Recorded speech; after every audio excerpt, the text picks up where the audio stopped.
अस्सलाम वालेकुम dear viewers, I hope आप सब खैर अफियत से होंगे। डियर व्यूवर्स, आपने कभी बल्ब को गौर से देखा है? कुछ ऑन करते ही बल्ब रोशन हो जाता है। कभी आपने गौर किया है कि ये रोशनी कहाँ से आती है? बल्ब के अंदर एक फिलामेंट होता है। असल रोशनी वही देता है। फिलामेंट के गिर्द कांच का बना बल्ब होता है, जो असल में रोशनी का हिजाब होता है। फिलामेंट रोशनी का ताज सर पर रख के अंधेरे को फतह करके हुकूमत करता है। परवाने बेचारे इस रोशन ताज के दीवाने होते हैं, दौड़ दौड़ कर जाते हैं और कांच के बल्ब से टकरा कर गिर पड़ते हैं। ठीक इसी तरह औरत का चेहरा उसका रोशन ताज है, और मर्द की बुरी निगाहें उस रोशन ताज की दीवानी होते हैं। जो औरतें चेहरे का पर्दा करती हैं और हिजाब लेती हैं, उनके हिजाब से भी मर्दों की बुरी निगाहें टकरा कर पाश पाश हो जाती हैं। दौरे हाज़िर में औरत को सिर्फ एक जिस्म समझा जाता है। इस बात में काफ़ी हद तक सच्चाई है, बल्कि 95% मर्द ऐसा ही समझते हैं। लेकिन कभी औरत ने ये सोचा कि ऐसा क्यों होता है?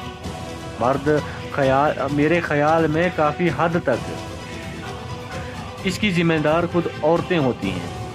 दुनिया के किसी भी माशरे में, चाहे मशरक़ हो, मगरब हो या अरब हो या दुनिया का कोई भी दूसरा खित्ता, हमेशा औरत का लिबास मर्द के निस्बत तंग, बारीक और छोटा होता जा रहा है और होता ही चला जा रहा है। यहाँ तक कि जिस माशरे ने औरत को जितनी ज़्यादा आज़ादी दी है, औरत ने अपने लिबास को इतना ही ज़्यादा मुख्तसर किया है।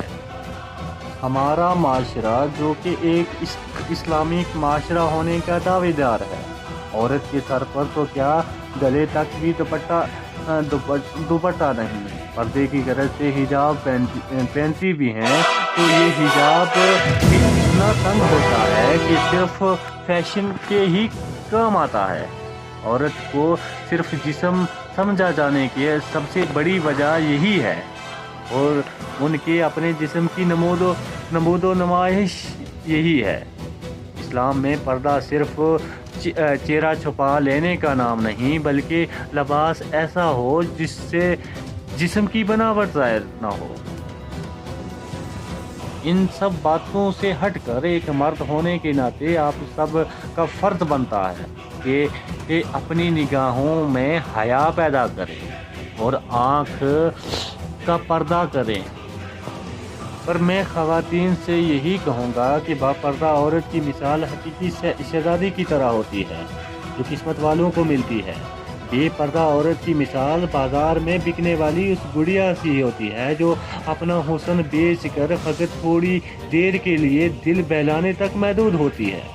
अल्लाह हमें बापर्दा और बाहया ज़िंदगी गुजारने की तौफ़ीक़ अता फ़रमाए। तमाम बहन बेटियों की इज़्ज़त और नामोस की बेहतरीन हिफाजत फरमाए।